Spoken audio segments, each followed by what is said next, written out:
shout out to Boxing Bros UK. Thanks, my brother. Cheers, bro. Thanks. Hello, everybody. This is Boxing Bros UK here. I am the boss, Chris. So co-host Andrew, the Boxing Brain, and we've got a special guest today, Seth from the Lonely Stoner podcast. Yes, handling the description. Moses Itauma, I think this is going to be a real coming of age fight for Moses Itauma. I think it's stylistically a really good fight for him.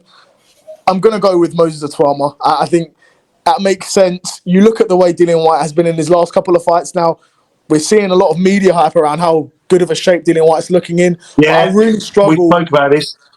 I really struggle to think that we're not going to see the Dillian Whyte that fought AJ and went to war with AJ. It's more likely that we're going to see the Dillian Whyte that fought Tete and didn't look particularly remarkable at all and looked like he lost a step of pace. And throughout his career, Dillian Whyte, people have been able to find his chin. People have been able to rock him. And Moses Itauma is a really dangerous fight for him. Yeah, it's not hard. Uppercut. He's been knocked out by an uppercut 3 times. That's it. Yeah. And mate, uppercuts are hard to block anyway, boys. Do you know what I mean? But Dillian Whyte's absolutely diabolical at it. Yeah. So what? Give us a round. If I had to sort of, if you was at gunpoint and you had to sort of give us a sort of round and how it ends, what would you plump for? I want to say a 4th round knockout. Oh, early. Chris went 3. So you. I said I've gone round 7. I sort of don't know why I went with that, to be honest. But round 4.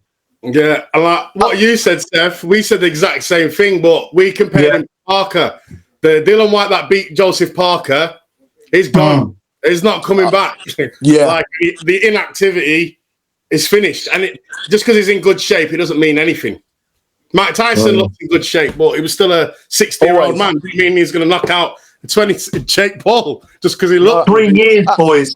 3 years. I think he's fought Franklin Hammer, and Ebenezer Tete and pulled out of 3 fights. So it's not ideal preparation from the second coming of Tyson Ali, is it? Do you know what I mean? Or allegedly the second coming of Tyson Ali, we should say. We don't know yet. Dillian Whyte, he was supposed to fight Joe Joyce, wasn't he? And that's a fight that stylistically that is pretty even, but most of the time, I think you can have far too much for Dillian Whyte to handle. I've got a bit of insight. I probably shouldn't say this because this is a sparring story, so I don't know how much, but I know, and I'm basing Dillian Whyte. It's quite similar to Joe. I think now in terms of kind of speed. Well, Joe Joyce is slow as molasses, to be fair, but I saw some footage, some sparring footage, and I won't say the source, but he was absolutely lighting Joe Joyce up like a Christmas tree. It was actually hard to watch, and I've got a horrible feeling Saturday it's going to be a bit like that. Yeah. I think that's why 3 rounds KO. The speed difference is going to be telling, boys. I think. Yeah. Well, I hope Dillian Whyte will get himself disqualified, though. I hope he does, because it's got like. I mean, I don't know who's managing sort of the business side for Dillian Whyte, but honestly, it's a bit of a baffling fight for him to even take. Yeah. Like, he's getting peas for it. Like good money. Like nearly 3 million. 2.5 million. Yeah. Because I wonder what sort of money he could have got if he was to have a trilogy with Chisora for Chisora's last fight. Yeah. I don't imagine it being as much as that, but the AJ fight would have earning millions. Yeah, but you see in them fights, like because of Dillian's career at the moment, they'll make him take like the lower share. They'll be like, we'll give you this. And AJ, even though it's AJ, he gets 100 million and you get fucking like. Do you think they know something, boys? Do you think they know something and they know he's completely washed? And because if you think in terms of matchmaking from Frank Warren, this is genius for me, because for Moses Itauma, it's like if he wins in devastating fashion, it's a great name on his record, but it's a guy 5 years past his best. So it's great matchmaking, only slightly offset by the fact he can't go back down to fight the likes of McKean and Wack. He's right up there with. He's got to be fighting the Ajagbers, even maybe a Parker next. No, but that's the thing. Dillian Whyte's been going around going, I've beat world champions, and Don Deontay ducked me. I should have been a world champion. He said, I beat Lucas Brown. So how are people telling me that I'm finished or whatever when I've beat the guys already that these guys want to fight? So, but do you think they know? Do you think they know that he's got nothing left, and that's why they're chucking him in there with it? Because, like Seth made a really good point. Why would you be taking it? Apparently, Chisora allegedly rang Dillian Whyte up and said, "What the fuck are you doing, mate? Are you nuts?" No, but Dillian Whyte's own mum and dad have said that to him. His own family have said, "What are you doing?" Fighting man, but he's a proper fighting man, and he don't shirk a challenge, and that he's delusional. But I massively respect him for doing it. But fuck me, yeah, he just. I do believe in his mind, he believes that he's going to be able to knock Itauma out, Dillian Whyte, like, especially because he's in good shape. Like, I do believe that he thinks he can do it. And ultimately, you look at it, worst case scenario, Dillian Whyte's a big lad, and worst case scenario, he's in there with a puncher's chance. And I don't fancy taking a punch off Dillian Whyte. No. I don't know about you guys, but I don't fancy it. So he could definitely catch Itauma. I don't think Itauma's quite on the level of an Usyk, where Usyk will box rings around you. Itauma could get that, could get to that level, but I don't think he's at that level yet. So Dillian Whyte's got a puncher's chance, but like you guys are saying, a really bit of a baffling one for him to take. But stranger things have happened in boxing, particularly at heavyweight. So last question, Seth, right? I just got another question I've got to ask you. So what if Dillian Whyte is to win this? What has he got to do? Has he got to old man him? Has he got to make it a dirty fight? What does he have to do?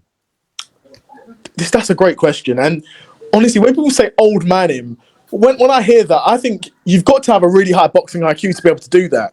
I don't think Dillian Whyte's got that, if I'm being honest. Dillian Whyte's a scrappy brawler. I don't think he's capable of old manning him.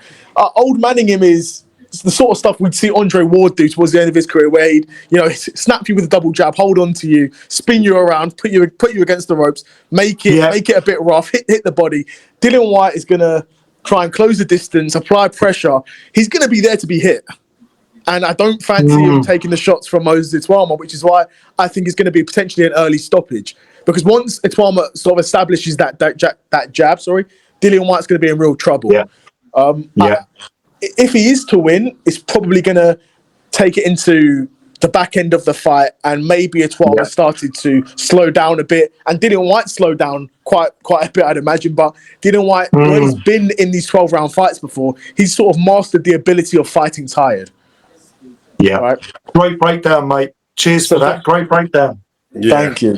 Yeah. Definitely, and I think Dillian Whyte's quite clever in other ways, though. Like, he's got like a party trick where experience to being in the trenches, I think, is his thing, isn't it? Yeah, he's got this trick, that he can do where he parries your jab and then he hooks off it really, really, really quick. He's really so where that got him out of jail a few times. I think he knocked Chisora out with that trick when he ran at him, and it saved him. Because I did put in my prediction, I said 3 rounds, but if it goes past 3 rounds to 4 or 5, that he's going to get a knockdown, flash knockdown, and still get knocked out. Yeah, do you know what? I've just thought off the back of what you two were saying there. I think Dillian Whyte, he might, he tends to go a bit wild, doesn't he? I know. I haven't been seeing that more recently, but he does tend to go a bit wild, where he just throws these mad kind of like shots from outside. I'll tell you what, if he does that Saturday night, it'll be good night Vienna. Quick, he's got to really keep it tight. I think tighten up. He can't be swinging wildly. He'll just, because Itauma's so fast. There's so much talk on them shots. And Itauma loves to hit you around the back of the head. Let's be real about it. People don't want to talk about this. You look at his knockouts. He loves to swing that left hand over and hit you around the back of your head. He's actually quite sly himself for a young man already. He's quite cheeky. Yeah, so I think... we'll wrap it up now, guys.